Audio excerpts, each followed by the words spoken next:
Bupati Bekasi tersangka suap ijon proyek 9,5 miliar rupiah. KPK menetapkan Bupati Bekasi Ade Kuswara Kunang dan ayahnya HM Kunang sebagai tersangka kasus dugaan korupsi suap ijon proyek di wilayah Bekasi, Jawa Barat. Ade Kuswara dan HM Kunang, yang juga merupakan kepala desa Sukadami, dijerat tersangka bersama satu orang pihak swasta bernama Sarjan. Adapun kasus itu terungkap lewat operasi tangkap tangan atau OTT KPK yang digelar pada Kamis 18 Desember 2025 lalu. Dalam OTT tersebut, KPK mengamankan sebanyak 10 orang dengan 8 orang diantaranya yang mayoritas pihak swasta dibawa ke Jakarta untuk dilakukan pemeriksaan. Setelah ditemukan kecukupan alat bukti, KPK menetapkan 3 orang sebagai tersangka, ujar PLT Deputi Penindakan dan Eksekusi KPK, Asep Guntur Rahayu dalam jumpa pers di Gedung Merah Putih KPK, Sabtu 20 Desember 2025 dini hari. Ketiga tersangka kemudian langsung dilakukan penahanan untuk 20 hari pertama, yakni sejak 20 Desember 2025 hingga 8 Januari 2026. Konstruksi kasus. Asep memaparkan bahwa setelah terpilih menjadi Bupati Bekasi, Ade Kuswara disebut mulai menjalin komunikasi dengan Sarjan selaku pihak swasta yang juga merupakan penyedia paket proyek di lingkungan pemerintah Kabupaten Bekasi. Dari hasil komunikasi tersebut, kata Asep, Ade Kuswara rutin meminta ijon paket proyek kepada Sarjan melalui perantara HM Kunang dan pihak lainnya. Asep menyebut permintaan ijon paket proyek itu dilakukan Ade dalam kurun waktu 1 tahun terakhir sejak Desember 2024 hingga Desember 2025.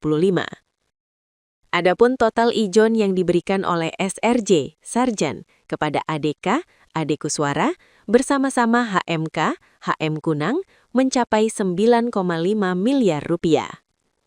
Pemberian uang dilakukan dalam 4 kali penyerahan melalui para perantara. Imbuhnya diduga dapat penerimaan lainnya.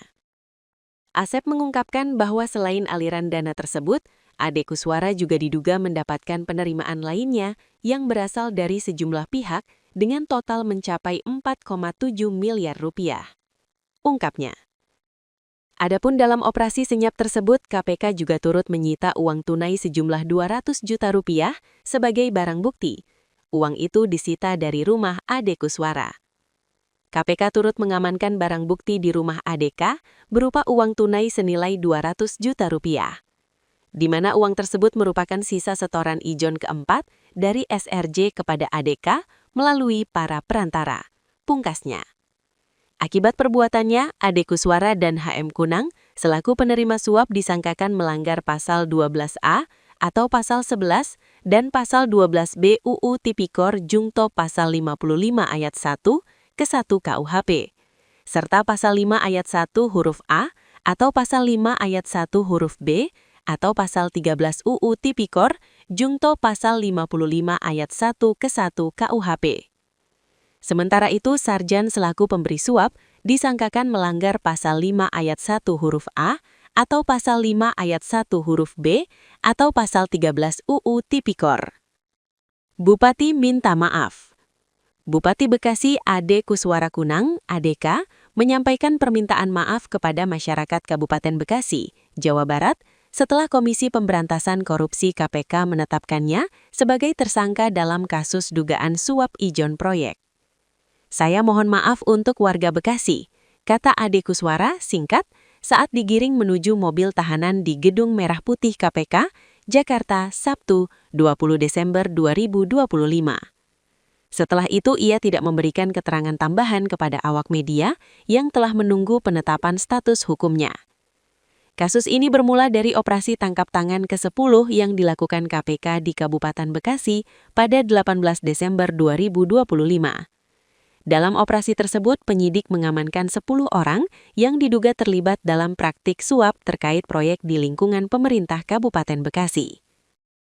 Sehari berselang, pada 19 Desember 2025, KPK membawa 7 dari 10 orang yang diamankan ke Gedung Merah Putih KPK Jakarta untuk menjalani pemeriksaan intensif.